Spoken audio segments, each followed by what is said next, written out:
Good evening, everyone. It's Sal, Stretford Post. How you doing? And welcome to another episode of Chatterbox. Hope you're doing good. Hope you're doing fine. Hope everyone's blessed this afternoon, this evening, this morning, wherever you are in the world, guys. It could be midnight. I don't know, but thank you so much for joining me today. Guys, before I start, please don't forget to subscribe to the channel, smash a like on the video, all that jazz. That'd be absolutely fantastic. Thank you so much. You absolute legends. Thank you, guys. You are the realist. And guys, now, let's get into some Manchester United news, of course, while we're here. It's all about Manchester United, of course, guys, and what we're going to do in our future. And lots of news is circulating around Man United. The secret midfielder has been exposed. Who is that secret midfielder? A stipulation to the Inter Milan defender, DiMarco. What's going on with that? What happened with that? Some connection between Ruben Amorim and DiMarco. Guys, have we ruined that deal? Could be, guys. We've also got some news about the Barcelona midfielder, guys, that many people have been talking about. What's going on with that? What's the truth in regards to that, guys? We're going to get straight into that, guys. Absolutely. And Anderson. Should Man United agree a deal now for Anderson, considering that Manchester City are lurking about? And you know what Man City do? Once they get into it, they will not move away from it, guys. They will get that deal done. No problem at all. They'll get it done. If they have to get a deal done, they'll get the deal done. That's what Man City do at the end of the day, guys. Yep, lots to get into in regards to Manchester United. Lots to get into in regards to some transfer news. But I'm going to start with this supposedly secret midfielder. Now, guys, you may have heard of this guy many times. He's been linked to Man United before. His name is Wilfred Ndidi. Indeed, it is Ndidi now. Ndidi, who is a Leicester legend, of course, guys, currently playing for Besiktas in Turkey, valued at around 10 million euros, although Man United will be looking at to do a loan deal for Ndidi. The Nigerian international has been playing in the AFCON, of course. He's a very talented player, but the problem is with Ndidi has had many injuries going on in his career. This is probably one of the stumbling blocks of his move to Manchester United, that he had all these injuries, he had all these problems, and we didn't quite make the move because of these problems, because of these injuries and stuff like that, of course, guys. But the central defensive midfielder, 75 caps. People thinking he's 35, 36. You know, even I thought like that from the beginning, but he is 29, of course. An FA Cup winner, a championship winner, and a Charity Shield winner. He didn't win the league with Leicester. He won at that team that time, but he won the FA Cup with Leicester City. He's won the Charity Shield with Leicester City, and he's won the championship with Leicester City, of course, guys. He's also wanted, guys, by Valencia, kind of playing well in Turkey at the moment. It's kind of working out for him. Good for him. But Man United are looking to strike a deal for Ndidi. What do you make of this, guys? Look, guys, I know a lot of people are going to say, a lot of people are going to come in here and they're going to start going, oh, my goodness me, where are the standards of Man United? Where they're going? I would agree. I can't disagree with that. I mean, we need to look at something a little bit more future-worthy. I'm not talking about youngsters. I'm talking about players that can play in the future for Man United as well. Do you know what I mean? In the future, not just players that are short-term options, like stopgap options. We can't be doing these stopgap options anymore. We need to get players that are going to make a difference for Man United. They're going to make a difference now. 25, 26-year-olds, you know, it's still got a lot to play for, in my opinion. However, Ndidi, would you take Ndidi over nothing? I think probably a lot of people may, but a lot of people will be a little bit disgruntled by that and a little bit upset by that because they'll be feeling that the standards are going in the mud, guys. And I wouldn't blame them for that. Absolutely not. Now, guys, in regards to the player that we've been mentioning quite a lot on this channel, it's a gentleman named Marc Casado. Marc Casado is a Barcelona young player, not a first-team player, but Manchester United have inquired about the availability of Casado, obviously looking to add quality into the midfield, and Casado is a quality midfielder. However, it's very difficult to get into that Barcelona team just right now. Now, that's not to say he's a bad player. It's not to say that he's, not good enough for Man United. He's played 23 times last season for Barcelona. He's valued at around 35 million euros, although it could go up to about 50 million euros, around 43 million pounds. That's what it could go up to. The likes of Deportivo, Wolverhampton are interested in Casado. Mundo Deportivo have been speaking about Casado, the media outlet, of course, a respected outlet in Spain. I've been speaking about the possibility of Casado coming to Manchester United. Of course, only 22 years old, guys. Absolutely. So what do you make of this, guys? Manchester United are reportedly plotting a huge move for Barcelona star Marc Casado this summer. with Ruben, guys. Now, with Ruben Amorim no longer at the helm, transfers have been put back. You know, some transfers have been put back. Some transfers have been cancelled. Of course, I've been speaking a lot about Carlos Baleba and how Man United agreed a deal in principle in October. But since obviously Eric Ten Hag, since Ruben Amorim, however, has been signed, rather, the transfers have been kicked down the road, and we spent 27 million on sacking obviously Ruben Amorim, and this is obviously a convenient excuse for Ineos. But Caicedo will represent a move in the summer, guys. You know, a move in the summer. Man United are looking to offload a couple of midfielders. Ajax have come in for Manuel Ugarte in regards to a loan deal, but Man United don't want a loan deal. Man United want a permanent deal. Now, yesterday, guys, and last week, should I say, last week I spoke about Ruben Loftus-Cheek, remember? And I spoke about it before all these outlets were talking about Ruben Loftus-Cheek. I had it on my thumbnail. There's evidence there. It was on my thumbnail. I spoke about it before many people. Now, lo and behold, many people talking about Ruben Loftus-Cheek. Ruben Loftus-Cheek represents one option for Man United in regards to this window, who they want to bring. Is one option. There are many options that Man United are looking at the moment. And this makes me feel that Man United are a little bit desperate. Now, I'm not saying Caicedo isn't, because Caicedo is a transfer that we do in the summer. But the likes of this players for this month, Ruben Loftus-Cheek does represent a desperado move for me, and so does Wilfred Ndidi. It does represent a desperado move. It does represent a lowering of standards in regards to what we want to do. You know, if we want to be a serious football club, I don't think Arsenal, Man City, Liverpool, Chelsea would be going after Ruben Loftus-Cheek and Wilfred Ndidi. Absolutely not. So Man United need to be serious. Man United need to stop panicking. We are panicking. If they are going to sign Anderson, do it now. Do it now, because at the end of the day, once Man City come calling, you're going to do it anyway. If Man City started bidding for Anderson right now, Man United will come in for him straight away. This is what I'm talking about. They're waiting around, hovering around, waiting for something to develop. And, you know, and then you end up snoozing and losing, don't you? As we've done many, many times already under Ineos. But Caicedo will be a very good signing for me. Anderson will be a game changer for me in regards to that midfield. I think Anderson signing for Man United will be take us to a different level. I think he will. And I think Man United will be more solid in that midfield. And Man United could probably go on to qualify for the Champions League. Maybe, just maybe, we might even pose a title challenge. Who knows? But it does depend on Manchester United, and it does depend what we do in the future. I don't want to be hearing about Ruben Loftus-Cheek. I know Ruben Loftus-Cheek is a talented player, heavily underrated. Just like Conor Gallagher, heavily underrated because it's not fashionable. But what I would say is that they're not players that will get us to the level that we want to be, in my opinion, which ultimately is qualifying for the Champions League, challenging for league titles, challenging for Champions League titles, those sort of things, if you know what I mean. And that's what I would say about that. And look, it's not being snobby. It's not being like, selective and beggars can't be choosers and all that. I know that. But Man United need to be serious in this transfer window. Man United need to be trying to at least get the groundwork done for Anderson. And even if we sign him in the summer, get the groundwork done and get some kind of agreement going on. Because if we don't, Man City are going to take another player from us. And it'll be another player in a long line of players that we've missed out on. Now, being linked to Caicedo is a player I like and a player that I wouldn't mind signing. 22, he's not very young, but he's young and he's got a lot of development to do. And playing under whoever manager he's going to play under, I think he'd do very, very good in that midfield position. He could play in CDM, he could play AM, he could play number 8, he could play number 6.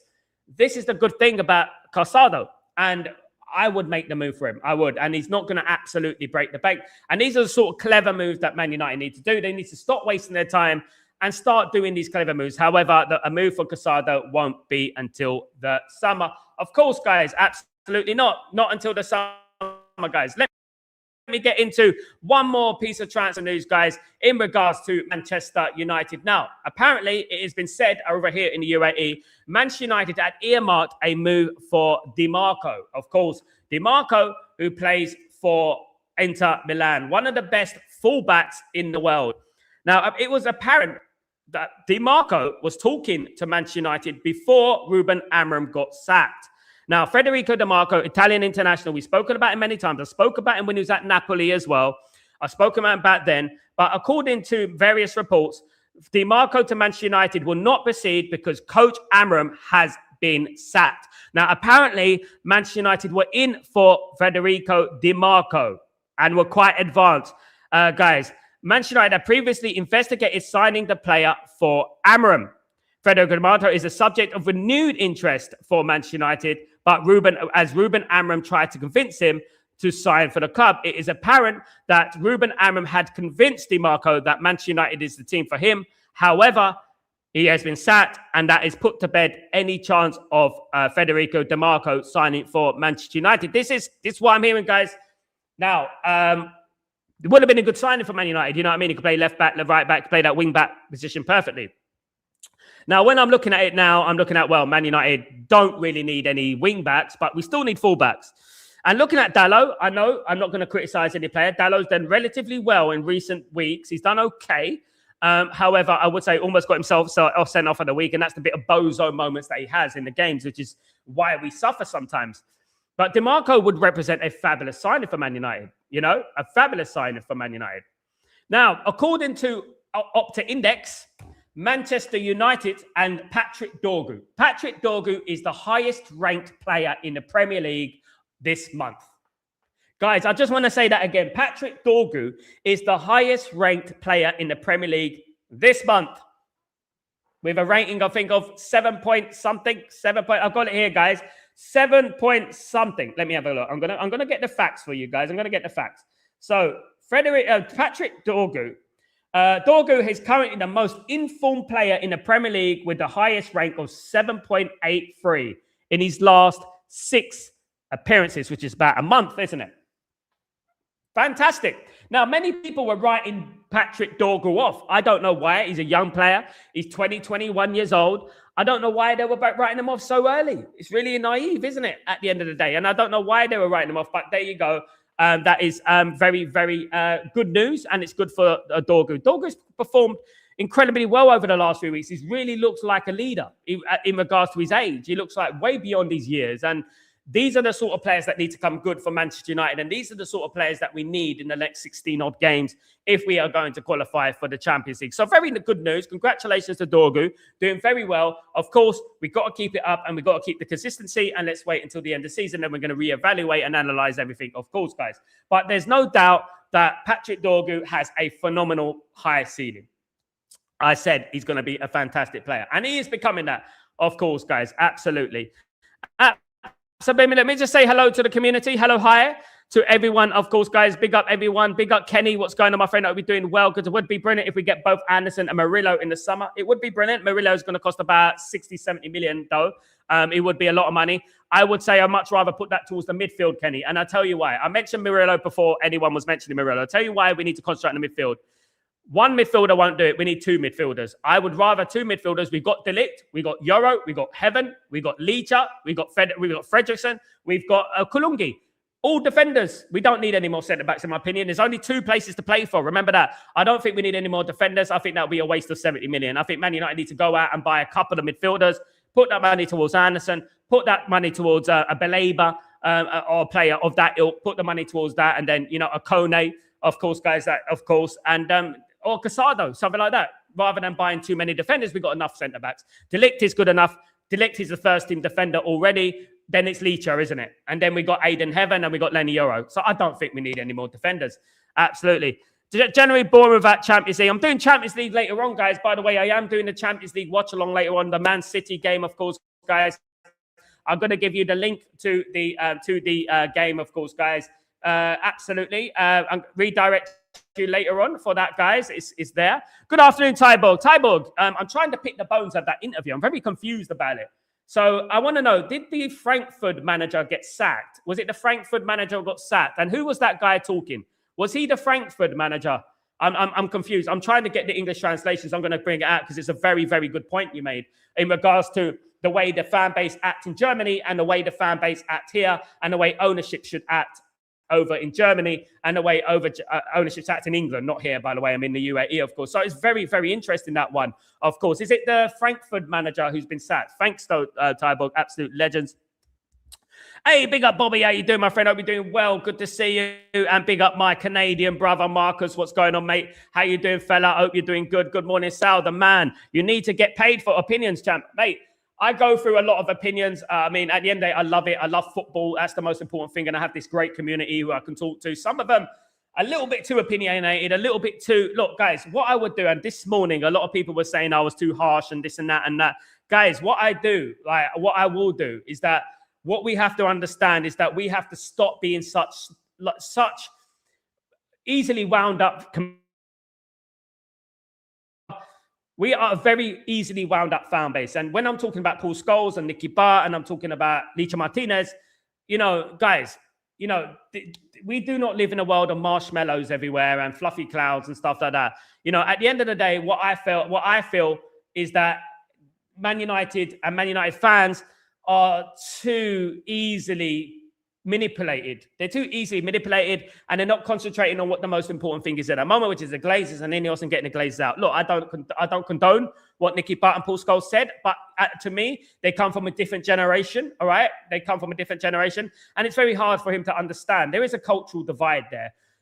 People don't quite understand the English sense of humor in somewhat. And you know, some people...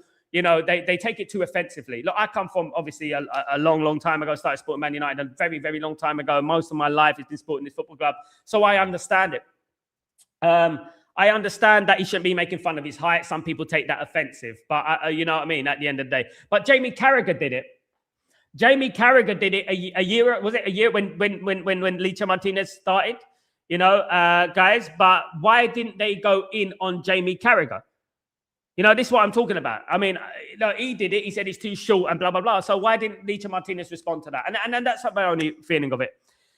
Sal, obviously the club is a fan-owned, but this guy is something like Joel Glazer is to United, the head of everything. Tybo, did he get sacked? He got sacked. He's talking about Tottenham game or something, because I know that Tottenham are playing Dortmund. This is what confused me.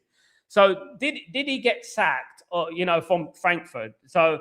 I don't understand it. So the guy sitting down is the president of Frankfurt. Is that the president of Frankfurt? Yeah, it's interesting. I was trying to pick the bones out of it and stuff like that. Obviously, the translation was very broken and everything like that, of course. Marcus, unless the legends say something so absurdly ridiculous, I'm not engaging in the way of the world. If you are in the spotlight, people are going to come for you. I mean, look, you know, at the end of the day, I just prefer them not to say anything. But then again, we're going to be like, how would you say it, muting people, you know, from opinions, and we're going to be muting any opinion that comes out now. It's just going to be boring, and we're going to be living in rainbows and fluffy clouds. It's not like that. Let me just say thank you, my guy. Thank you so much, Bobby, for the super chat. You're an absolute legend, mate. You're an absolute legend. Thank you so much for all your support over this last year, isn't it? I've known you, Bobby. Thank you so much. I really appreciate you. And the person who got the membership, congratulations and enjoy it. I've got some great material coming soon, guys. Absolutely. But yeah, look, you know what? I felt there's a lot of self-righteousness about everything and this whole situation. There's a lot of self-righteousness about people in regards to this situation. Whenever I'm doing streams and it's about kickoff time, right? It's kickoff time, and I'm picking the bones at the team, and I'm looking at the team. You know, I get a lot of people coming in and saying derogatory, horrible things towards players. That, oh, he shouldn't be playing. He's a bum. He's a this. You know, he's only playing because he's English and da da da da da. And I see it all the time, and I'm looking at it and I'm thinking, what people call Harry Maguire slabhead. You know, at the end of the day, you know, people call Luke Shaw chubs. You know, at the end of the day, and no one makes a fuss about it. Like, you know, as soon as it's a player they like, it's like, oh, you can't say that. At the end of the day, look, Licha Martinez loves the limelight. He loves the battling. He loves the back and forth. Me, who knows about him, guys, he does.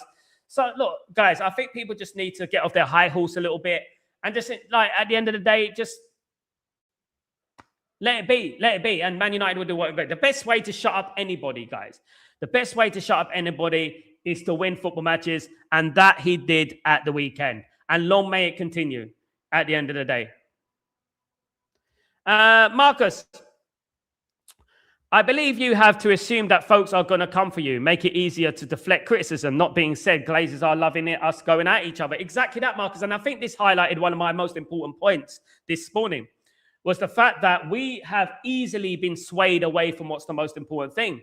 We've been swayed away from Ineos out, Glazers out. We've been swayed away from that. And now we're targeting, each other again. And we're also, arguing about Nicky Butt and Paul Scholes and Licha Martinez about a little petty little kiddie little argument. That's what it is at the end of the day. Yes, I know Paul Scholes and Nicky Butt. It was best that they keep it in the back of the queue. But what I would do, and this is my advice to Paul Scholes and Nicky Butt, what I would do, Paul, Nicky, stay away from Man United players, right? Don't talk about Man United players and go after other teams. That's what you do, because a lot of people, and there is a lot of people who are very upset by your comments about Licha Martinez. They were very upset by your comments. And to be honest with you, I can't argue with that. My hair looks a mess, doesn't it? I can't argue with that, guys. Need a haircut, guys. Someone help me get a haircut. I can't argue with that, guys. But at the end of the day, I see it from a point of view. It is really, people are really, really sensitive. Too sensitive, in my opinion. People are really throwing their rattles out their pram. And I think it's crazy when people throw their rattles out their pram at the end of the day. Big up LT, what's going on, my friend? Hope you're doing well. Big up Sal, a big win against City, and instead of us being in the glory of it, the big conversation is a petty squabble between Scholes and Licha, Ineos. Scholes, Butt and Licha, yeah.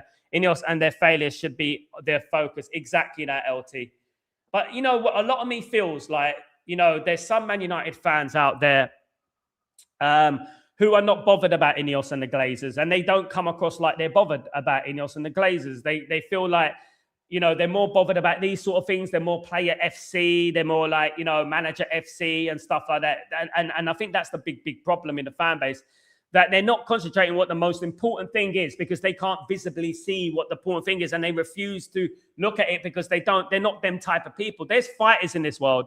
There's debaters. There's fighters. There's people who go against the grain, and there's people who actually fight against something. And then there's people who actually, just sit down and listen and do what they're told. And there's people like that, do you know what I mean? At the end of the day. And unfortunately, there are a few people who just sit there and do as they're told, unfortunately. And that's the way it is. Let's not forget that Butt was a squad player, a good one, but a squad player. Nonetheless, fan base needs to chill and redirect. No, but you know what I would say about Nicky Butt? Someone said today on my comments, Nicky Butt's not a legend. Nicky Butt played in the Champions League final in 98-99. The treble winning side. He won the Champions League with Man United. He played nearly 400 games for Man United in our most successful period, whether he came as a substitute or not. This was our most successful period. So I would say, I would class every single player who played during that period. I'm talking about 1993 to 1999. That little period right there is a Manchester United legend for me. That includes David May. Of course it does. That includes Ole Gunnar Solskjaer. Of course it does. That includes Henning Berg. That includes Ronnie Johnson. That includes Dennis Irwin, Gary Neville. They're all legends at Man United. And anyone who comes in and says that, oh, Nicky Butt's not a legend anyway, I would just lose respect for the opinion, because at the end of the day, he is a legend. And people are trying to rewrite history and stuff like that because they weren't old enough to remember it. Big up Ephraim, how you doing, my friend? Hope you're doing well. But yes, guys, we need to chill. We do. People need to chill. And they need to just concentrate on the ownership and concentrate what's most important and get all that anger. Because the point I was making earlier on today, there were people saying horrible things about, obviously, Paul Scholes. It doesn't bother me, guys. I'm talking about snowflakes. I'm not going to let it bother me. It doesn't bother me. But the thing that makes me disillusioned by the whole thing is that those sort of words, those sort of slander, does not happen against Ineos and the Glazers. And I never see them speaking about Ineos and the Glazers like that. Never. Never speak to Ineos and the Glazers like that. They never say nothing like that. You know what I mean? And that's the thing for me. They out themselves as what they are. For the record, squad players are just as important as top players. Wanted to add that. Yes, Nicky is a mother. Absolutely, mate.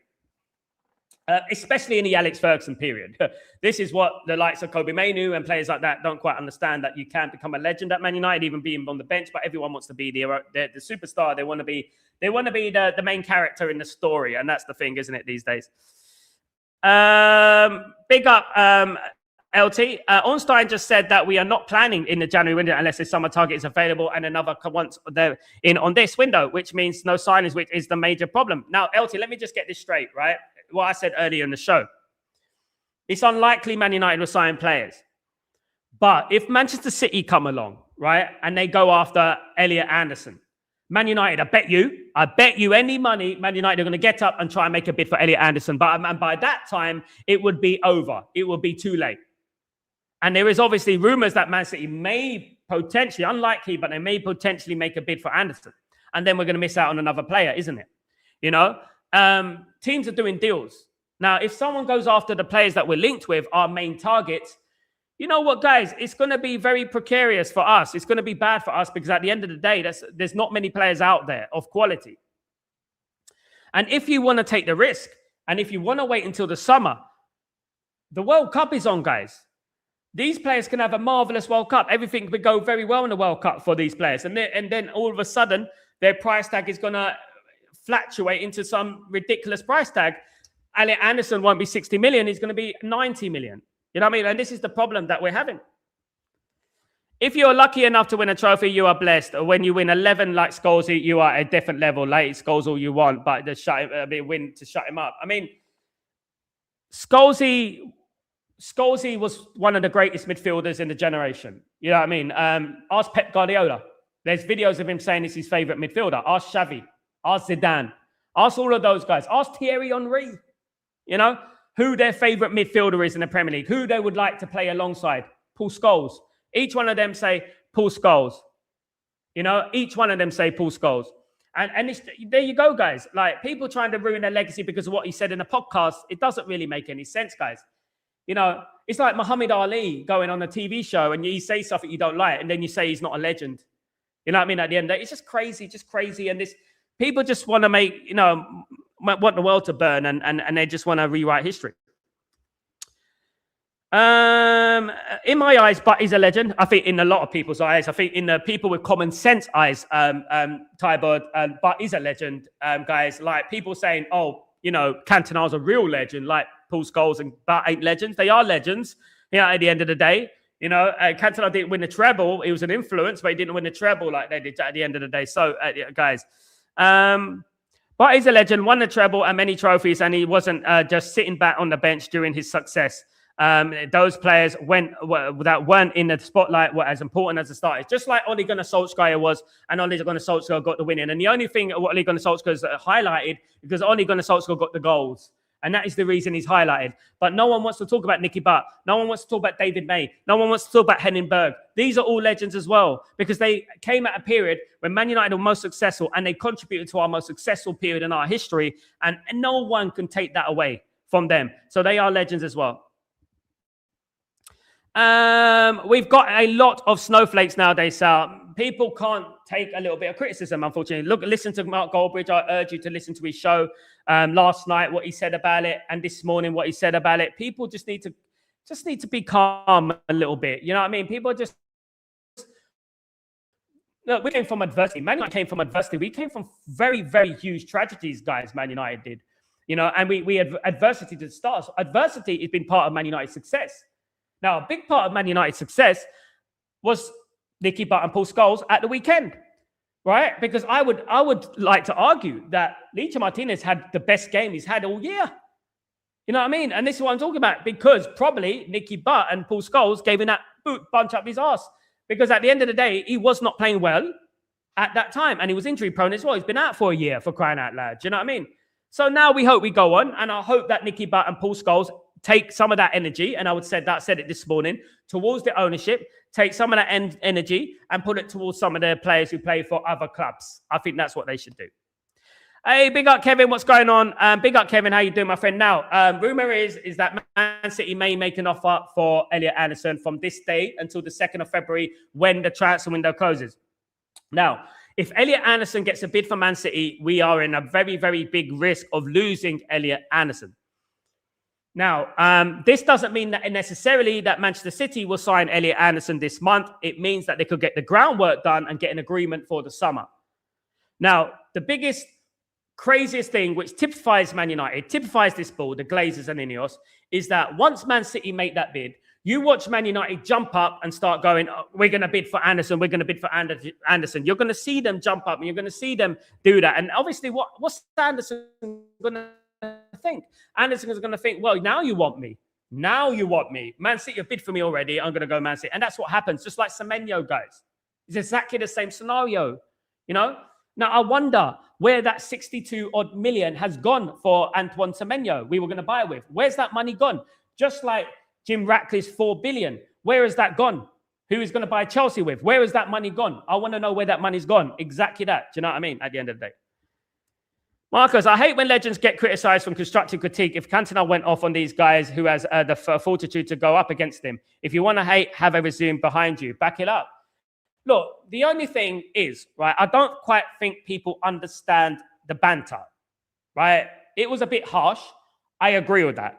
They shouldn't have done it because they don't know Licha Martinez like that. And I said that this morning. People want to cherry pick what I said, but they don't know that. They don't know each other. So those sort of jokes should have been put to the back seat. However, they did have constructive opinion as well.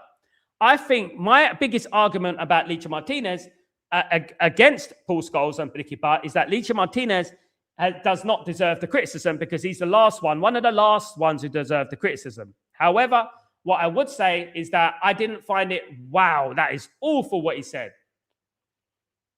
Licha Martinez has had many things said against him before. As I said, Michael Carrick said something about him. Gary Neville has said things about him. Many of the fan base has said something about the Mandem Minions. You know, all those Mandem Minions, they've said things about him.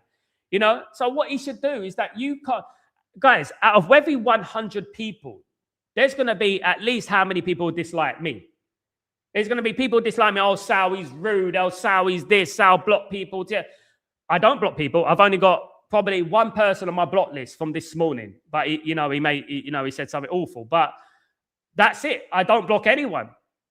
You know, I don't block anyone. I've never blocked anyone, and I don't block anyone. I only block people who become a nuisance. Then I unblock them afterwards, so that they don't pollute the community. Because I don't like blocking people. It's not something I do. Now, when I say I'm gonna block someone, I don't mean it literally. I say, look, sarcastically, mate. Listen, I'm gonna block you, mate. Honest to God, but people take all these things really literally, and it's really, really sad. You know.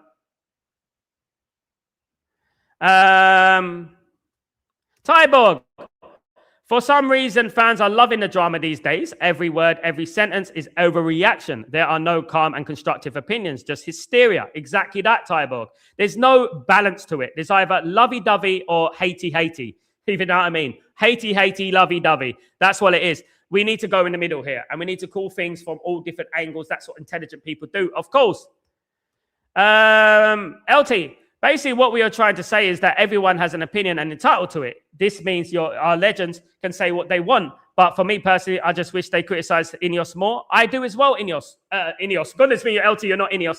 I do as well. Absolutely. I do wish that. And not only the Ineos, I wish they criticize other players as well. I wish they criticize Michael Carragher. Was it Michael Carragher? I can't remember his name. Jamie Carragher as well. I wish they did.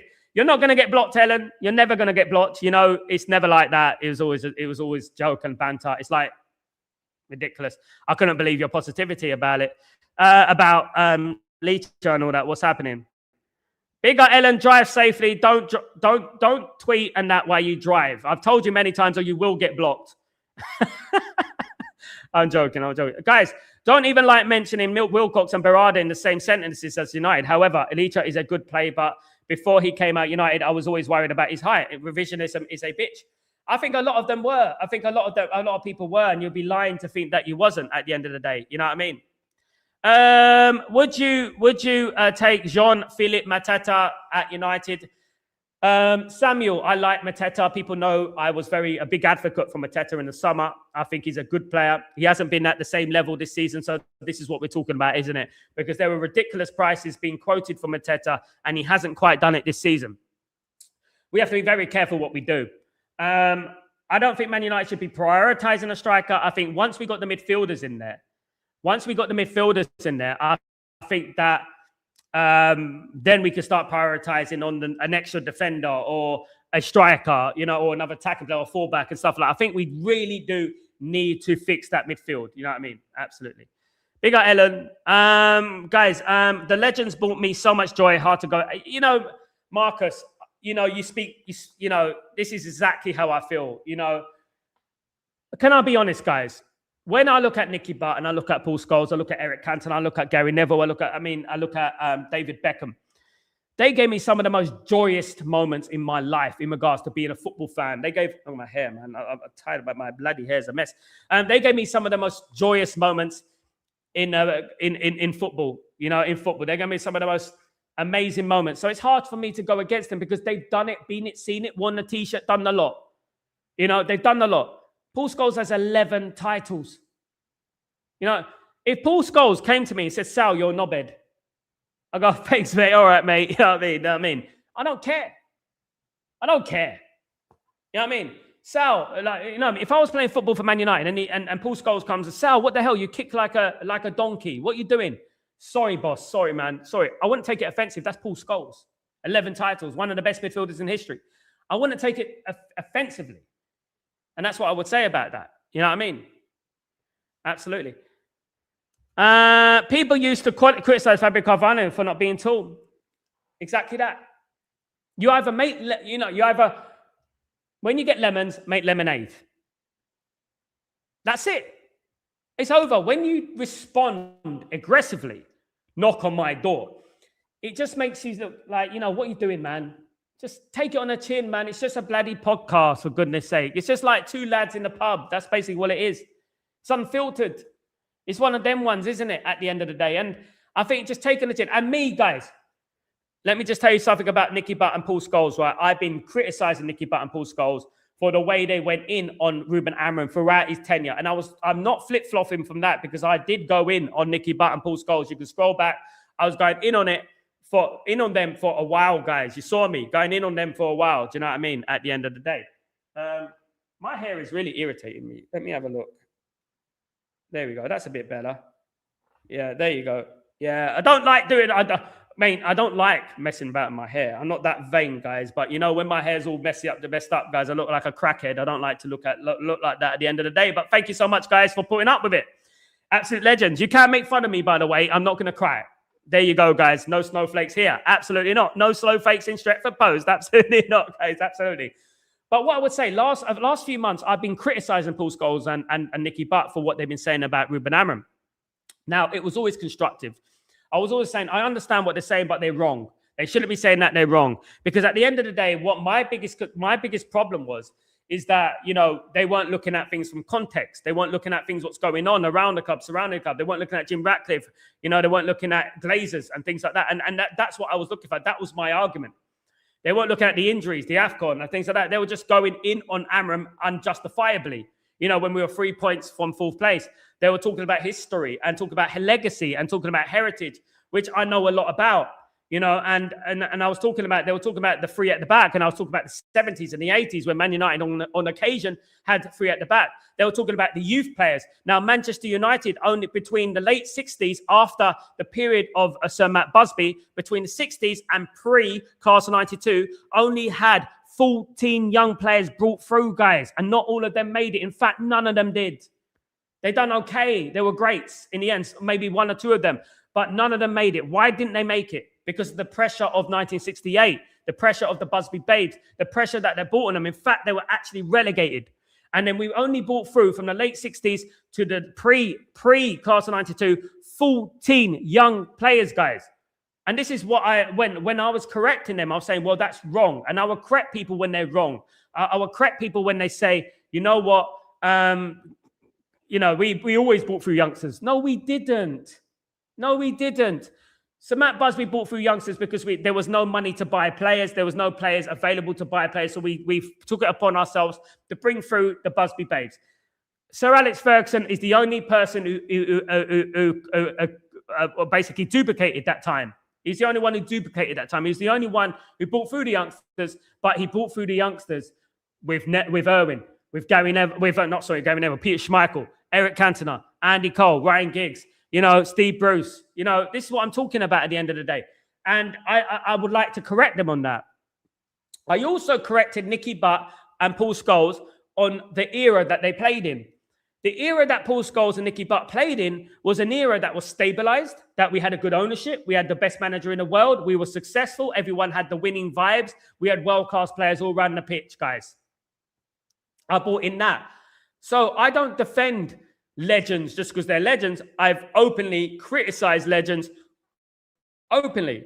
Alex Ferguson won league titles with Gibson and Cleverley and those players and Darren Fletcher and players of that ilk.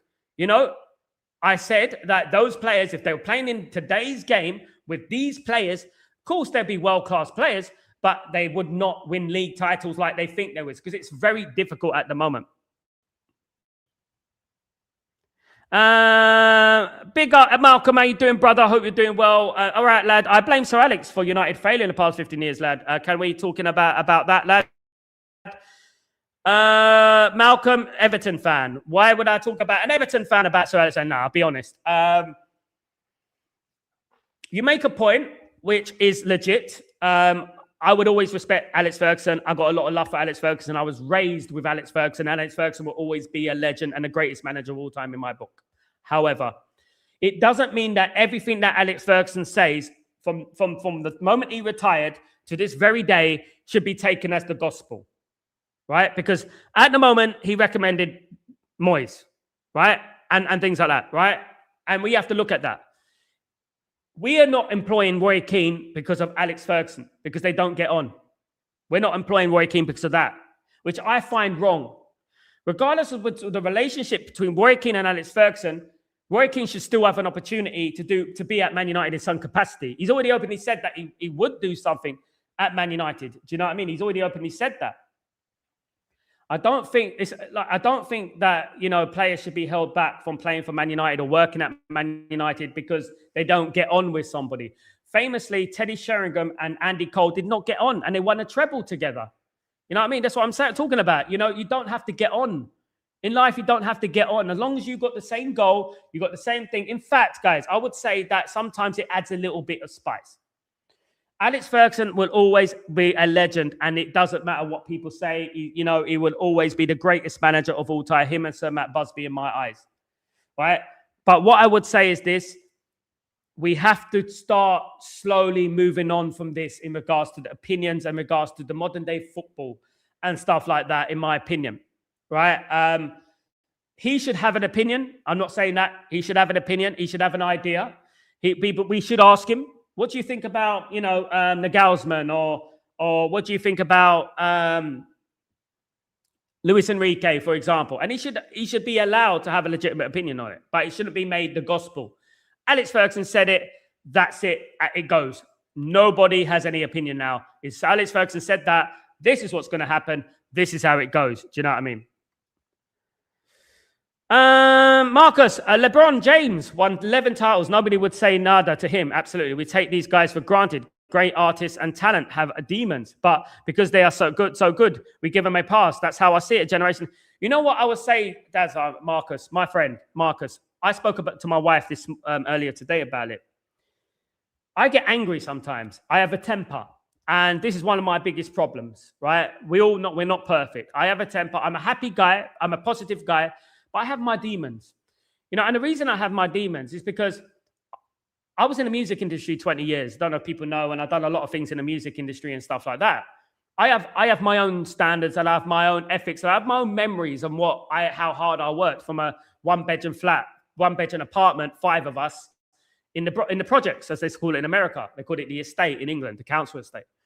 And you know, when people don't do what I would do for them, I get frustrated. So basically, if someone like, for example, gives me something and they throw it at me like that, I would never do that to someone. I would give it to them politely. Here you go, mate. Here you go. I would get angry about that. And I got demons, and I get angry, I get frustrated. And, you know, it makes me so mad because it's something that I wouldn't do. And, you know, and obviously this happens with the legends.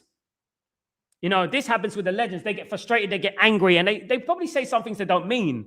And this is the thing, isn't it? Because they got their standards. They want Man United to win. They got their standards, and they're like, for God's sake, why can't you just do that? Why are you being such a... You know what I mean? And I understand that from that level. And people don't understand it from that level. But there's a lot of self-righteous people out there who don't understand what I'm talking about because they've never been in this position. You know what I mean? Marcus, as I said, I've been to Detroit, Los Angeles, Houston, Chicago, New York. I was in the middle of the 8 Mile with a Canon a camera on the floor, filming a music video with D12, Dirty Dozen, Eminem. I came from a little small flat in Leytonstone, guys. Now, look, at the end of the day, That doesn't matter. But how did I get there? I worked my butt off to get there. My ass off to get there. You know, and this is it. And it's all over YouTube. And when people want to look at it, REDZZ, go and have a look. You know, and this is the thing, you know, and when people have standards and they don't, even just to the minimum, they don't do the same thing. Because I'm a good person, right? And I will always give people a chance. I would always give people a chance. And when people don't uphold the same standards or the same, morals as me, even small things irritate me. You know what I mean? And I think that happens with LeBron James. It probably happens to, you know, any elite sports athlete out there. You know, it happens to any elite. And you know, I know some of them, and they got these high standards. Of course they have. And when Man United won league titles back in the day under Paul Scholes and Nicky Butt, we would not rest on our laurels. We would not say, oh, we've made it, like Arsenal would do, for example. They'll win the league and they'll made it. We will go, right, when's the next one? What's going to happen next season? How are we going to improve? How can we get better? How can we not lose to Southampton 6-3 or not lose to Newcastle 5-0? You know, how can we not lose to Tottenham 4-1? How are we going to stop that from down? I know we won the league, but we need to improve on those things. How are we going to win the Champions League? How are we going to overcome that? You know, and things like that, and that mental block and things like that. And, you know, and this is the thing, isn't it?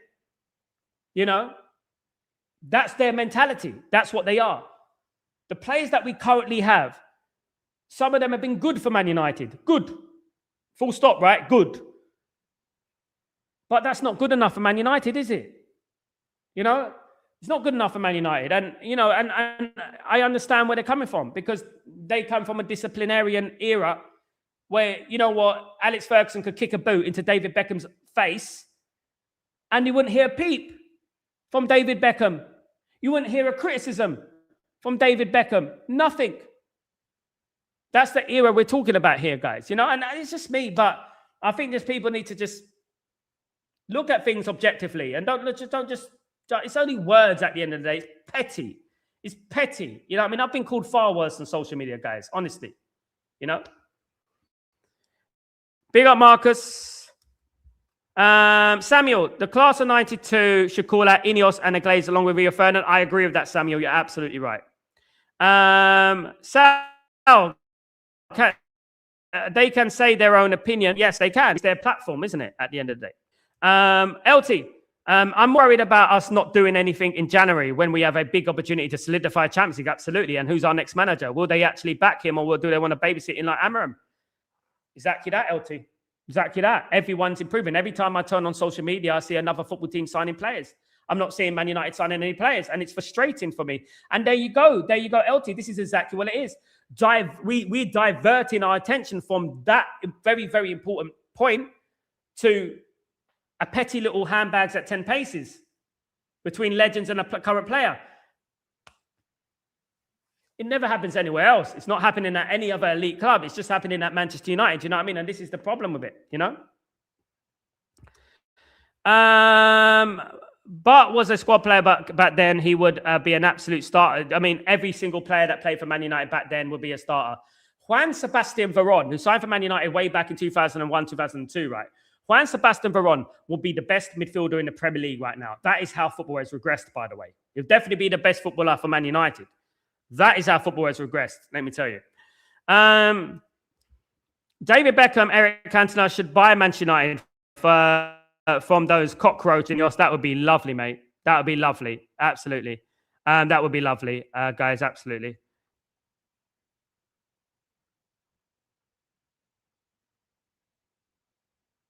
I don't know what you're talking about, Luke Chapman. It's very weird. Samuel, Roy King criticised Sir Alex Ferguson's brother, Martin, working at the club. You mean Darren Ferguson, who played football, and his brother Martin. But Darren Ferguson actually was his son. He played for Man United during the first season in the Premier League. You know, he's right. Look, guys, let's not get it twisted. Alex Ferguson had his favourites. Darren Fletcher was one of them. Alex Ferguson had his favourites. Guys, let's not get it twisted. There were some players that were removed from the football club that didn't deserve to be removed. I don't know if that's been said before, but it's true. You know, big servants to the club, but he was successful. And you know, obviously, when you're successful, no one questions you, do they? No one wants to question you, you know? Absolutely. People have flaws. No one is perfect. Blaming Sir Alex and not Ineos is a crime. This man gave us a beatline of titles, and creators like to flaunt on their channels, but quick to blame him for our crap. Exactly that.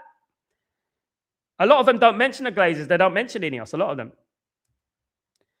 Pick teas at the end. At the end, OG. The day, guys. At the end, OG. You mean at the end of the day? That's my word. Don't you copy my words? My slogans. Absolutely is another one. Do you need planning permission to film in the street you live in? No.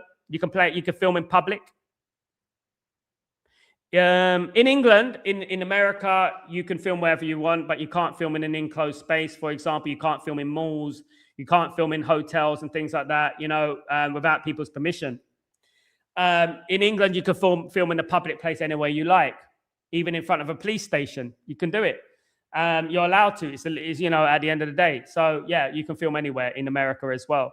One thing I was shocked about Detroit, Motown is in Detroit, right? And I was surprised where Motown was. So I went to Motown, right? I was invited to Motown, by the way, right? And I was surprised where Motown was. And when I went in there, I couldn't believe where I was. Obviously, Jackson 5, Diana Ross, Smokey Robinson, and things like that. And I couldn't believe the area it was in. Proper, rundown, derelict area. Half of Detroit is derelict. And I couldn't believe what I was seeing. Tyborg, Sal, admitting your weaknesses is a sign of clever person on modesty and high IQ. Thank you so much, my friend. Self-criticism, in my eyes, is the most important thing. Look, I'm not perfect, Tyborg. You know, when you were raised on Man United like you were, Tyborg, and, you know, you had so much success in your life as well, and, you know, you watched a lot of success, it's so horrible to continually be being negative. It's so draining, you know, and when people, that's why when people mention Paul Scholes and Nicky Butt, I only remember Nicky Butt and Paul Scholes for the great days. You know, so I'm saying, okay, look at Nietzsche Martinez, you're a fabulous player. You won a World Cup. You didn't win a World Cup for Man United, but anyway, you won a World Cup. Good on you. Good on Argentina. But you haven't won a league for Man United. You haven't won a Champions League for Man United. What have you done for Man United? You've been injured for a year, mate. You know what I mean? And that's what I think. So at the end of the day, look, it's just unnecessary. I understand both sides of point of view. I do. And that's my opinion. Yeah, I've got a temper. I've always had one. You know, I come from a very, very difficult upbringing. It wasn't easy for me. And I didn't just come onto social media and come onto this and do this and sag, you know, become lucky and this and that. I actually worked hard and stuff like that, you know? Guys, when I was younger, I used to record every single Man United goal. You know that? I used to get a VHS tape. And I used to have one of those old VHS players, right? And there used to be a program called Match of the Day in England used to come on. And sometimes they wouldn't show an extended highlights of Man United. They would just show the goals, like a quick minute highlight. For example, if we played Coventry City or something, we won easily 2-0. So every time it would come on, even though it'd be a millisecond, you have to put your two fingers to record on the VHS. And I used to do that. And then when it finishes, take it off. Right? And stuff like that. And I used to do that. And I had a VHS tape of every single goal from the day I supported Man United, a few VHS tapes actually, from the day I supported Man United till I got old enough to think this is ridiculous. You know what I mean? And then we started having DVDs and we started having that and stuff like that. And obviously technology got higher. So I come from this generation where, you know what, it wasn't easy, guys. You know, and there's a lot of people jump on this bandwagon of Man United and, you know, it's easy to support Man United because they were successful and then you know what I mean? And so some of them support Man United in 2008. And it's hard for me to explain. But yeah, I mean, we all got our flaws. None of us are perfect. Things are not rosy in the garden for Man United. Frustrated because I know, you know, we're getting a little bit overreacting from the Man City game at the weekend. It made me happy. But obviously, I'm worried about Arsenal. Of course, I've got the Arsenal game on my mind. We've got the, obviously, Tottenham game and the Fulham games on our mind as well. So we have to really be down to earth. And that's what I'm saying, you know. And when I see things like what's been happening this last 24 hours, I'm like, bloody hell, this is ridiculous. Do you know what I mean? Just, you know, mental breakdown, outrageous. Just people like selective outrage is ridiculous. Marcus, apologies. What for? Not trying to stand on my soapbox and blow vote, but I'm tired of this week ass fans blaming the previous group for failures. Yeah, me too, mate.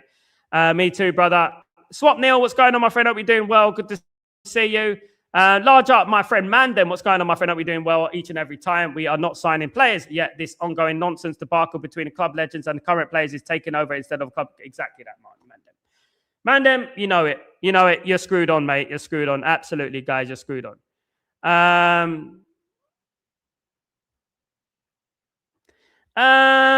Pixie. Yo, Motown is awesome. The vending machine with the baby Ruth candy bar in the far right, so Stevie Wonder. It's awesome because of its history, Pigtails. But what I would say about Detroit Motown, right? And I've been there. There's a McDonald's just across the road. If you walk down the road, there's a massive hotel, right? You walk down the road, there's a massive hotel, right? But if you walk up the road, right? You go into a derelict area, and then you see obviously Motown, blue and white, right? And then you think about the history there. It's unbelievable. If you think about everything what happened there and stuff like that, you know, unbelievable history. You know, the music that was made there, it's hard to fathom. You know, then you forget the sound. It's a dangerous area. Of course it is. Yeah. And yeah, it's hard to fathom. But yeah, I've been to Detroit, filmed over there, worked with D12. So, and I was tour manager for D12 when they came to England. Samuel. Was watching video yesterday of Diego Forlan coming on. Ruud van Nistelrooy scored a winner against Chelsea at Old Trafford. Big up, my friend. Big up. Sal, most people, especially the Glenios bootlickers, don't like how you call them out. That's why they come here and chat nonsense instead of having an honest convo about the situation of the club. Who is it, United Mandem? I would like to know who they are. There are some hidden ones. I do know that. You know, big up Kevin. There are some no ones. I do know that. At the end of the day, but I love to know. Arsenal fans are unbearable, Samuel. They're awful. They're the worst, mate. I don't mind the club. I don't mind anything like that. The manager, whatever. The fans, they win the league. We need to sign somebody this January. Won't make Champions League. Kevin, most likely not. So if you're ever in North America hemisphere, let me know. You won't be disappointed, bruv. I've been obviously Detroit is the closest I've been. I said I've been to the Canada and Detroit border. As close as I've been at the moment. Closest I've been. I would love to go. Love it. I would love to go. You know what I mean? And obviously we'll have a drink and everything, man. Absolutely. I've got one. I'll post it on my Twitter if you like. I've got one. It's dope. I was lucky enough to go inside. I was lucky enough to meet great people and stuff. Obviously being connected to D12 and stuff. Yeah. One thing about Detroit, you know, one thing about Detroit, Pigtails, is that people are real, man. I couldn't believe my eyes, man. I was like walking down the street and people were like, what's up? They were so respectful. They were so respectful. They were so like, I couldn't believe it. People were just respectful. And I was walking everywhere, by the way, night and day, you know. But whenever I thought about Detroit, I think about RoboCop.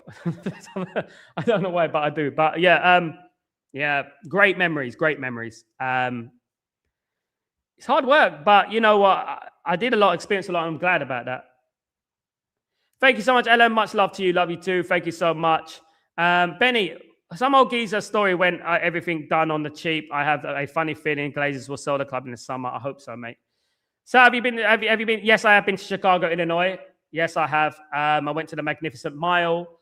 I went to Detroit. Found Detroit a little bit mellow. Found Detroit a little bit boring. I'm sorry. I went to the Ferris wheel. I've done everything.